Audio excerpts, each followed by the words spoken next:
The chief of Katui, a farming community in the Katsina-Nankana West district of the Upper East region, has set up a task force charged with the responsibility of sensitizing community members to put up latrines in their homes. And so we're going to have a conversation with the water and sanitation experts. Emmanuel Adade will be here. We'll be asking him what the steps taken mean and how it also reflects on the fight against open defecation in communities, as well as how this can be emulated by others. We'll be doing that all next. Katui, a large rural community with homes far apart from each other and lots of free open lands. The nature of the settlement made open defecation a normal practice in past years.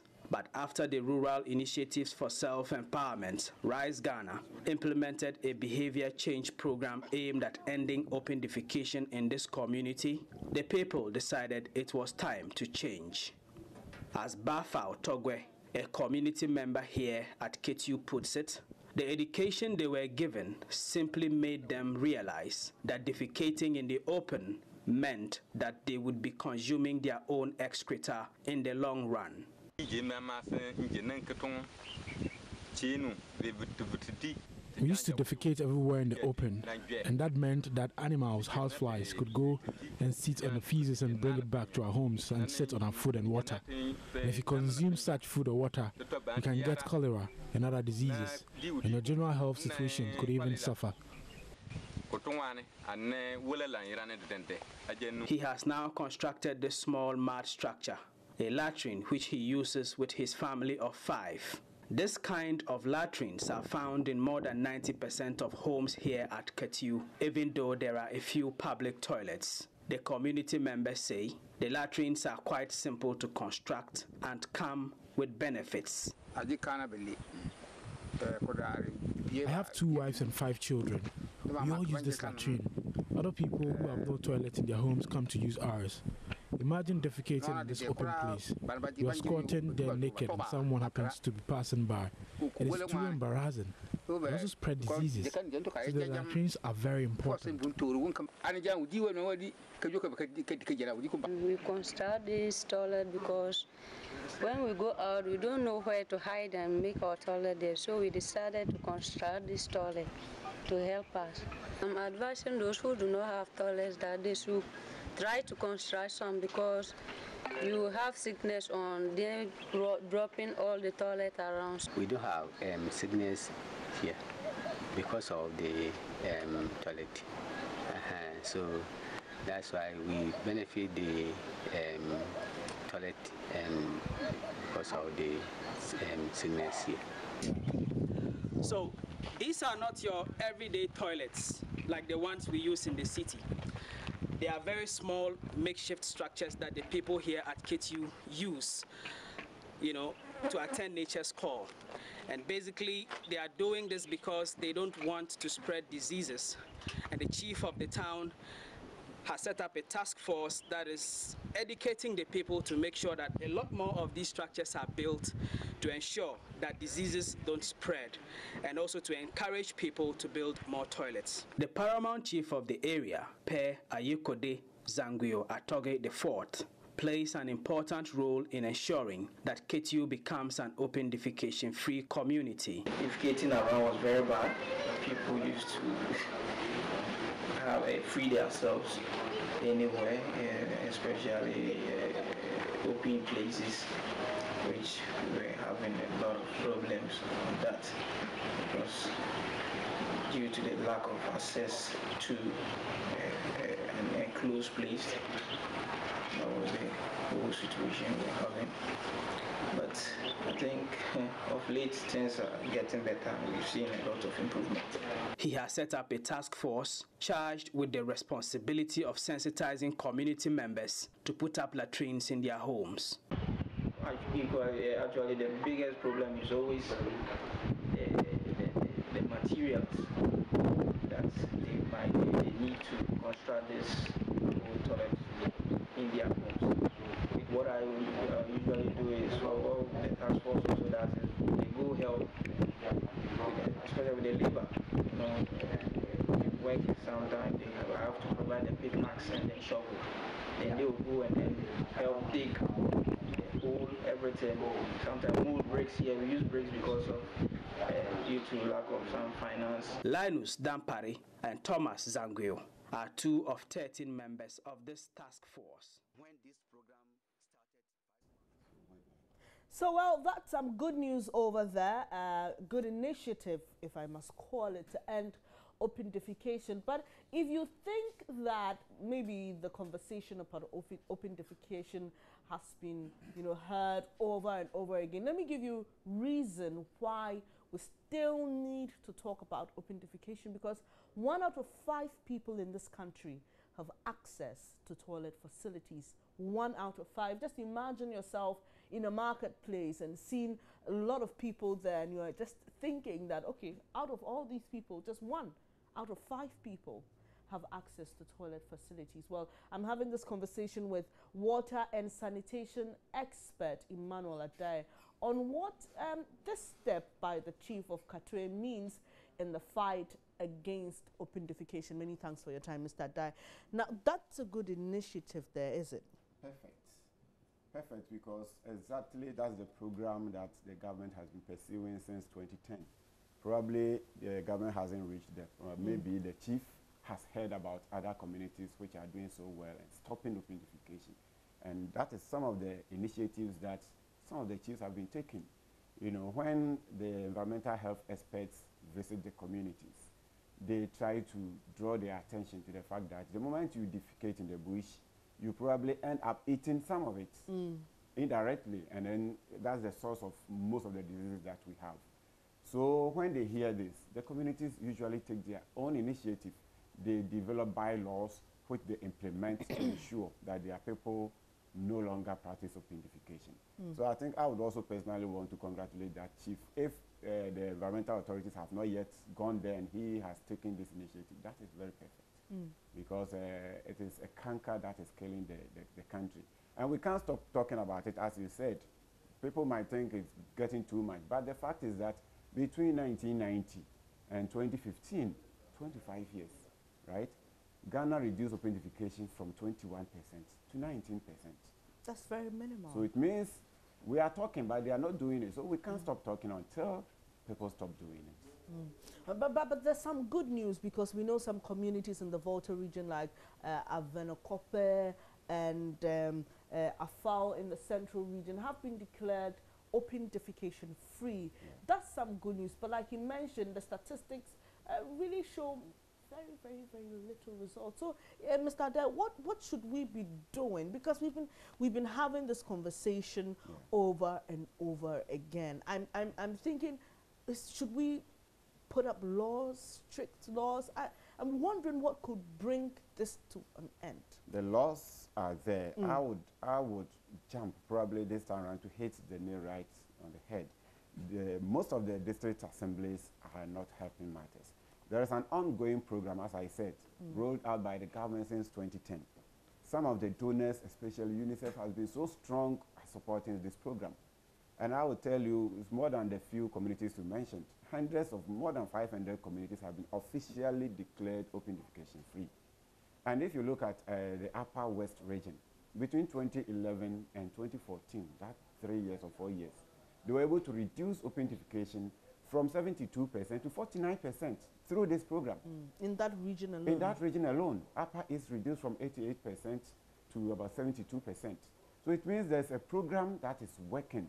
And it's working in only the districts where the DCEs and the district management entirely have embraced that program. They call it community-led total sanitation.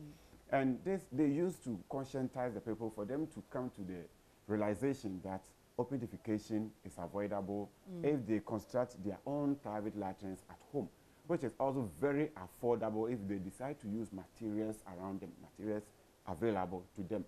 So nobody compels a household to go for KVIP or water closet when they don't have the means. But digging a simple hole, always making sure that you cover it, plus some simple shelter around it so that you have your privacy or you cannot, the rain will not affect you. Simple, because the houses in which they live, they construct it so they can use a similar technology to have a place of convenience in the house. But that is where many assemblies have not actually prioritized. So it's like they are always waiting for the donor to release some funds. So when the donors don't release funds, it's hardly the part of many of the district assemblies to actually ensure that this program is working. It's just about sensitization and behavior change, rather than, let's say, focusing so much entirely on looking for funds to provide subsidies. Because subsidies, fine, you may get, I'm not saying it's bad, but you may not be able to cover the whole country. And if you cover a few communities and you don't cover the rest, they will all be waiting for their turn. It becomes a mentality of dependency. So why not emphasize on behavior change so that people on their own can construct, and then with time they can upgrade to the best of the standards that you want. You may consider subsidies for maybe households which there's absolute evidence that they can't afford. And even that one sometimes is arranged by the communities themselves. Through communal labor and other things. They are able to support each other for everybody to get. Some of them do it through communal labor. So this week they dig for the household A. The following week they all move to household B until the whole community is covered. So it is something that is preventable if we make it a priority, a national priority. And we have a country like Bangladesh, which had about 29% open defecation rate in 1990. But through this same approach, now it is 0. Bangladesh became open defecation free last year, the whole country. Vietnam reduced from 38% to 1% last year. So it's possible. So it's possible. Why can't Ghana What do you think is stalling the process? What do you think is hindering, apart from talking about the fact that the district assemblies do not help in running the program? One of the main, I would say, impediments to this program is the provision of public latrines to communities. Public latrines are good, but they are good for marketplaces, for lorry parks, for the transient populations, but not for residential areas. Residential areas, every house must have a toilet. But the moment you provide a communal toilet, I would not even call it this time public toilet, a communal toilet, because it's meant for the community to use. Then households or landlords will decide that, okay, now we have, so why go and worry myself, spend time in the bush cutting wood to come and construct my toilet? So let's all go and use that. But then, few weeks after these public toilets have been commissioned, they don't have ownership. So the whole place is messy. You can't use it. It's stench, and the stench is so high. And I mean, there's no hygiene there. So now people don't want to go there again, right? And then in some communities where the population is dense, you may go there, you have to queue for some minutes or for some, let's say, sometimes half an hour, you are still in the queue waiting. And this is a matter of convenience. Urgency, yes. Right? Sometimes it's a matter of urgency. And especially in the larger cities, because of the smell inside, the men, for example, have to take off our shirts before we enter. And as soon as you enter, because there are people in the queue waiting, they also start hurling insults here and there. What are you people doing that? Is that where you are sleeping? Or that where you are reading your newspaper and so on? So why all these inconveniences? Why not have it at home? So the moment you introduce this behavior change approach in a community, and let's say a politician or a church or the chief or a prominent person comes to promise them a public latrine, then they all relax. They don't listen to you again because you are telling them to do it on their own. Somebody is coming to provide free of charge. So you're saying that because of these public or communal toilets, with the instance that people have to queue sometimes, someone will decide, why go through the stress anyway? Let me just go and do it in the bush. Go and do it in the or bush. if it is a matter of urgency, sometimes people are just tempted. Exactly. And then most of the people in authority who are providing these communal toilets, they have some at home. They don't go there. They don't know the hygiene situation there. Because if they, okay, I would say they know, but they don't want to be part of that messy environment. So they have some at home, but they think, well, the community needs help. I'm not saying they are doing it for bad intention. The community needs help because they've been asking for it. Give us toilets. When you watch some of the TV stations, you hear communities crying for the government to come and provide them with toilets. And those who have are also still calling on the government to come and help them to clean up the place. Some of them will be asking for Bob. The Bob there is dead, so we are calling for the government to come and help. Bob inside the public toilet. So it's not it means it doesn't have ownership. So, but if it is at home, the owners are there. They clean it every day, sometimes more than once a day, because that is personal. Or, yeah, but then those, even the public toilets with attendants, sometimes they have their work schedule. Maybe between 10 p.m. and 4 a.m., they have closed, they have shut up the place. So you can't use it. Yes, and we know that some of these things like, you know, visiting the toilets to do the number 2, sometimes you don't predict it. It just happens, you know. So that is the reason why some of us are calling us on the authorities to de-emphasize the provision of communal latrines in communities and rather conscientize people and where the needs be, apply the law. Because they have bylaws, all the district assemblies have bylaws that they can apply to prevent people from going to the bush. And then even all these communities that have excelled and they are now open defecation free, when you go there, they have bylaws. And as soon as many of them enact the bylaw, they are not able to catch one single person because you are paying penalty. And I tell you, the penalty is not too high. Sometimes a bag of cement, or you may have to fetch water to the palace, or you may have to go and clear the bushes around as your punishment. And people don't want to be seen there. Not the fact, it's not just like fetching water that they are afraid of doing, but the shame around it, that you went to defecate in the bush and you are being punished in public for that. They don't do it. There's a chief, another community called Kazugu in the Kasina Nankana, close to the Paga area. I mean, as soon as he heard that, people can construct their own latrines, so fine, he banned open defecation and then instituted like a scheme, like a communal scheme. They had a roster, so if it is your turn, this household, we all come and construct for you. The following week, we go to the next. So by the time I visited, that was 2014, he had covered about 50% of the community. And everybody was using those 50% of latrines. And then as they kept rolling out the scheme, that is their own initiative. So I think our chiefs especially, they wield a lot of authority over their people. I would say even stronger than what the assemblies could do. Yeah.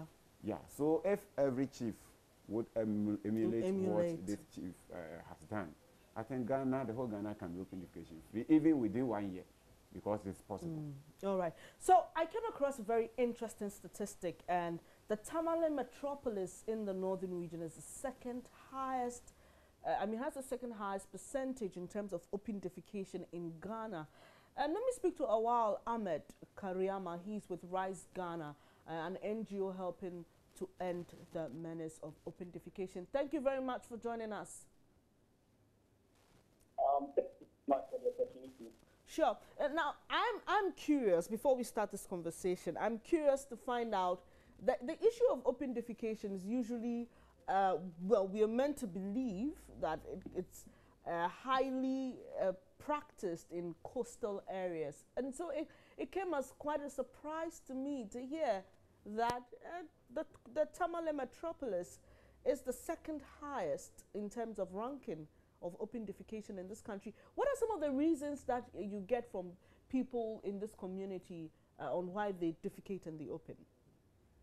Yeah, thank you very much for the opportunity, and I want to use the opportunity to say good morning to your wonderful viewers and to your management and your staff for the opportunity to speak on this crucial issue. Basically, there are several factors that account for these issues. One of the key factors is the fact that it's attitudinal. But beyond attitudinal, if people want to change their attitude, the existing systems must be able to support people to change their attitude. So far, there are a lot of innovations in terms of providing accessible sanitation facilities and easy to construct and cheap sanitation facilities. But this has remained out of the reach of the majority of the people. So people are willing to change their attitudes, but the systems in terms of the ability to construct these simple, durable sanitation facilities are a challenge. And so that is why at the point we were excited that a specific ministry was carved out for sanitation and water resources, because over the years we have not had that necessary political will in terms of issues of sanitation in particular. So one is a policy issue, two is the issue of the attitude, and then three, the access to these facilities.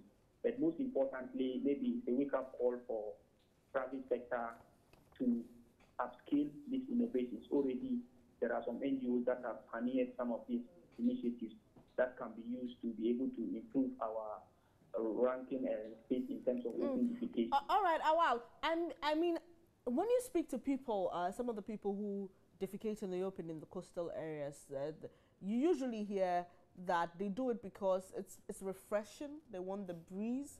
What kind of reasons do you get from people who practice this in Tamale in the north, apart from the fact that it's an attitudinal problem? What are some of the reasons you get? Yeah, I think that people tend to generally believe that when you defecate in the open, it's more airy. So similar to the reasons of the breeze, people feel that defecating in the open it makes you more relaxed. Actually, some people believe that, but I think that the main driving factor is the fact that people do not have these facilities in their homes. Okay. And there are no easy way of constructing these facilities.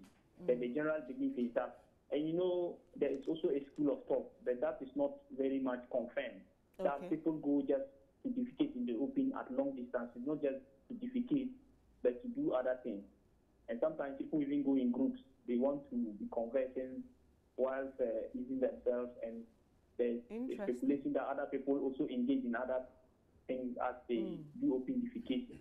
So that has been the challenge. So generally, it's the attitude, and people think that, yeah. Oh, wow. So what's Rise Ghana, together with other NGOs, doing in the north? Because I know that for now, 7 out of 10 residences in the north still do not have access to toilet facilities.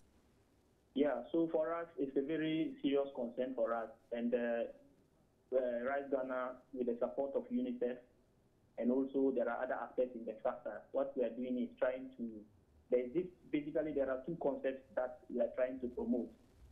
There's this concept of open defecation free, where you go to a community and you see that there is no visible signs of feces in the open. You understand? Almost every house has a latrine, and everybody in the community has access to latrine. That is one of the things that we are trying to promote. And it starts with the concept of what we call triggering. Triggering the community is to conscientize the community to understand that if you defecate in the open, you basically be eating your own feed, and that there is a need to stop open defecation. So it starts from there. So as NGOs, we are promoting a set of, with the support of UNICEF, we are promoting a set of 12 positive behaviors known as the basket of 12 behaviors. And one of them is open defecation. And then basically we let the communities understand the dangers of open defecation in terms of their livelihoods. Because when you are down with cholera or diarrhea, or when your child is down with cholera or diarrhea, that would mean that if you are a farmer, you will not have time to go to the farm. If you are a parent, you will not have time to go and take care of your business because the child is not in school and the burden of care is on you. So we let the communities understand this. And beyond that also, we are using a lot of the chiefs, the traditional authorities. They wield a lot of power. So when the chief openly declares that I want my community to be open defecation free, I don't want anybody to engage, like the Katui chief, for instance. I think that the issue of open defecation is very, very much pronounced, especially in the Upper East region. We are talking about 89% of the population of Upper East region engaging in open defecation, and only 3% of our population have sanitation facilities. And so this is where we need the chiefs, we need civil society, we need other groups to be able to speak up and let people understand. And we need a strategic and a very innovative investment from the private sector so that access to sanitation facilities will be much, much affordable and durable.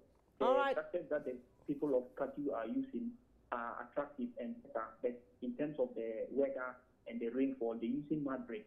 So these are not sustainable on a very long term.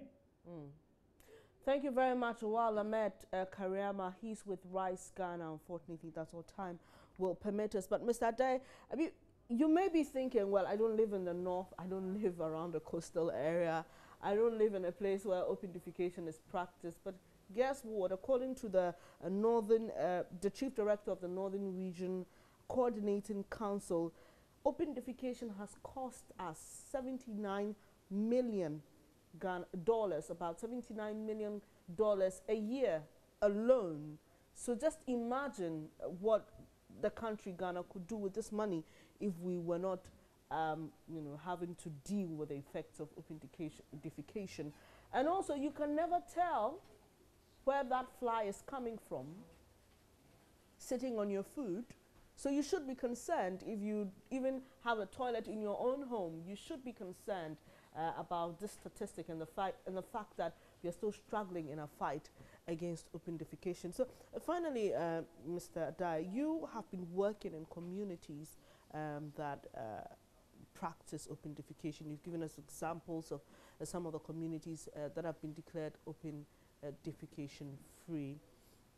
Finally, before you go, what would you've spoken about district assemblies and how they're not helping in this fight. What would you like to tell the government face to face now so that we can learn from the examples like you've mentioned of Bangladesh and Vietnam and be able to tell and also be able to boast and say, you know what, we do not have open defecation in Ghana anymore?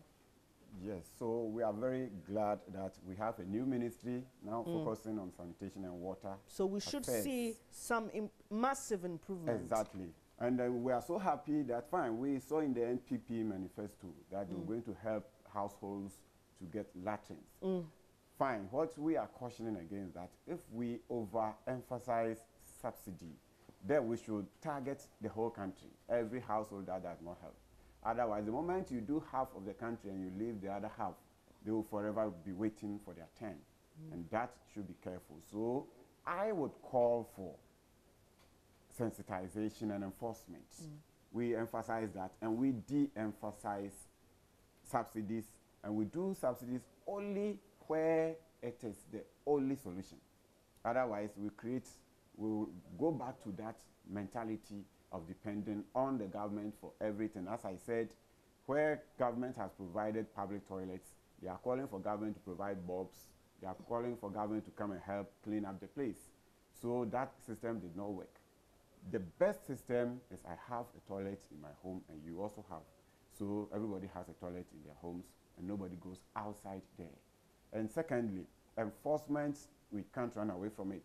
Because definitely there will be miscreants in society who would always want to wish, as the gentleman was saying, they want to go to the bush and maybe smoke. So that is why they are going there.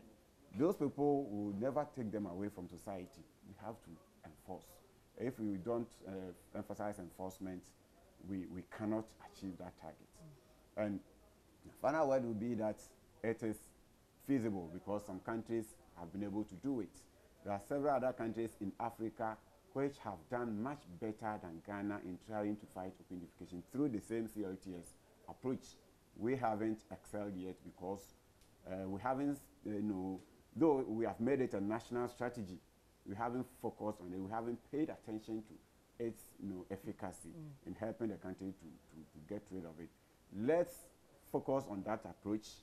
Let's do what we have to do by investing in it, and then let's strengthen the assemblies to do it, and let the assemblies make it a priority rather than prioritizing the provision of public toilets, which do not help because they haven't helped since the colonial era. We've had public toilets since the colonial era.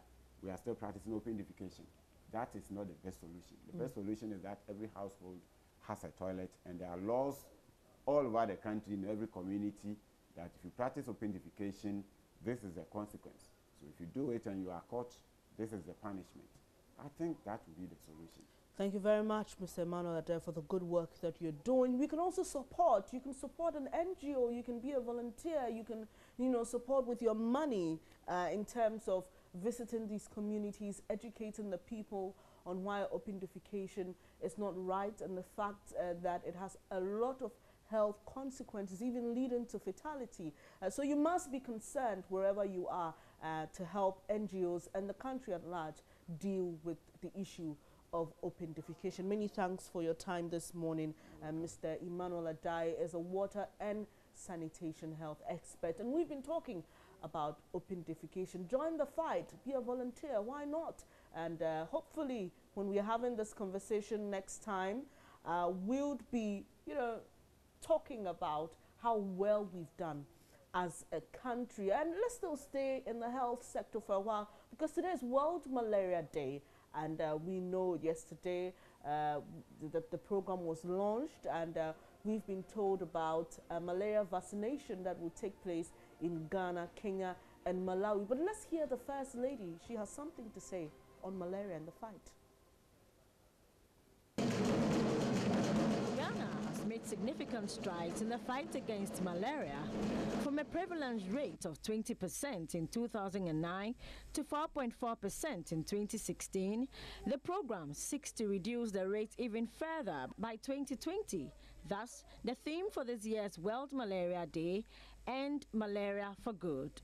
Program Manager of the National Malaria Control Program, Dr. Constance Bart-Planch, was excited that the interventions put in place over the years has yielded positive results visible on the African continent. We've made all this progress. Does it mean it's been smooth sailing? No. There have been challenges, and there are still challenges. The challenge is still to do with the resistance and the use of the nets. Even though we've shown, and everywhere, the whole world shows that if you use the nets, malaria can really be, you can be prevented from getting malaria. Still, there are people who do not want to use it. We have a pain, and the pain is the attitude on the use of the nets. People bring in the nets, donors, governments, to support the country. If you will not sleep in the net, please give it to somebody who will sleep in it. The other challenge we have is the irrational use of drugs. You think you have malaria, you are buying the medicine. The medicines also, you know, have side effects. Make sure you have malaria.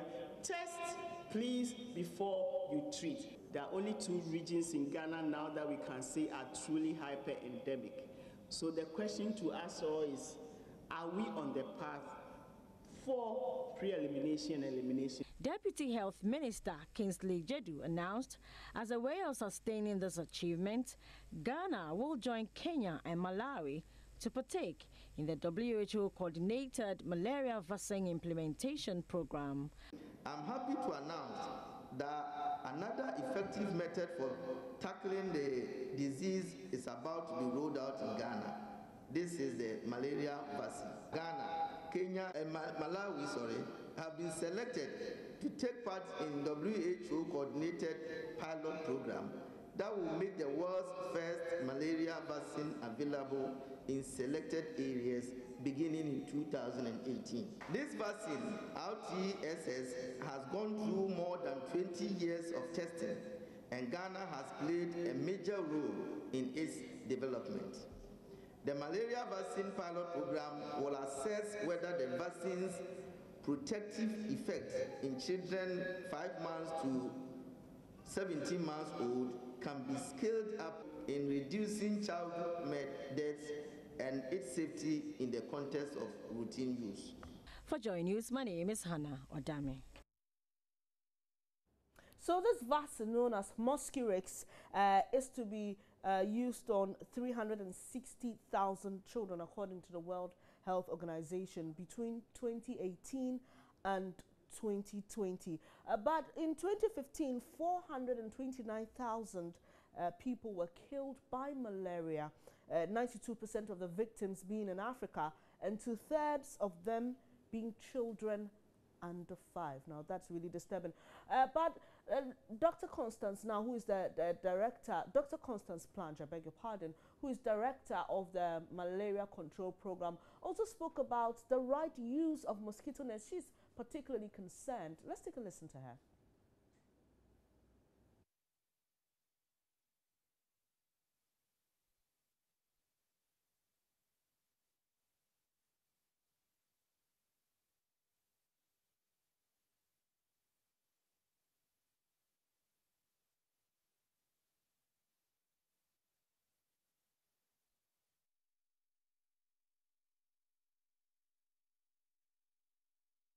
You couldn't hear that, please, apologies.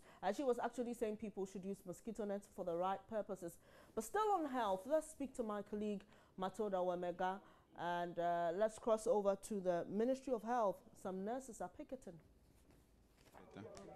So many of these nurses who are still here at the health ministry, they have made up their mind not to return to their various campuses or not to return to their various homes because they are waiting to hear something positive from the health ministry. Until that is done, they are not going to move from this place. But we also getting some understanding that the health minister will be here to address these nurses. We're going to be engaging him to find out what exactly is delaying the process for these nurses to be enrolled.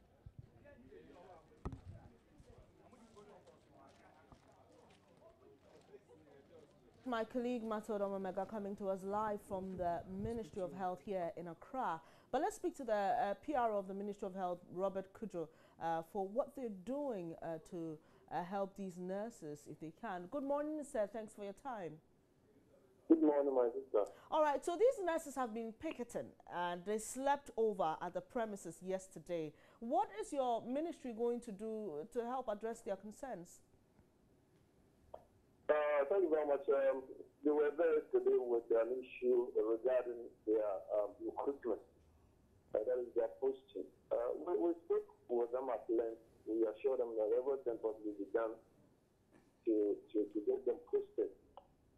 But as I speak to you, the minister has traveled. When it comes, there will be a meeting on that. And but the government has promised to clear the backlog of nurses who had completed education and had come for all this while. That is why a step has been taken by recruiting the first batch, almost 8,000. The remaining backlog will be cleared a couple of months ahead of us. So we spoke with them, assured them that everything possible will be done to get it posted, that they should just give us some time, the patience. As others have been cleared, the same way they will also be cleared. Because some had completed since 2012 and they were sitting at home. So those ones should be considered first. All right. Them, and the process is ongoing to get these ones also cleared. All right, Mr. Kudjo, you know, they're actually challenging the assertion by Vice President Alhaji Dr. Mahmood Bawumia when he spoke about this government's achievements in the first 100 days. And they quote him saying that the Ministry of Health has received clearance from the Finance Ministry to employ 11,000 or post 11,000 nurses to various hospitals. What's your response to that? That is true. That is what we are working around it. That is 11,000. Let me tell you. The nurses who are sitting at home at the moment are more than 11,000 figures. That was quitting. It's a process that has started, it's ongoing, and we'll get to the end because we want to clear all the backlogs. We are all very much aware that some time passed when nurses complete their training, after their national service, they are automatically quitting. But somewhere along the line, something came up. And this nice a procedure was kind of truncated. So the government is making every effort to ensure that this comes as a result once and for all, so that when the nurses complete their training, after their service, they are posted. All right. This is the situation the government is facing at the moment. That is why it has taken the step by getting about 8,000 recruiters just about 2 weeks ago. The remaining ones are also in the process. And the meetings are ongoing. Administratively, work is being done to ensure that all these are cleared. So we are appealing to them to just exercise a little bit of patience and give us a little bit of time. Okay. And this issue will be a thing of the past. Okay. Right.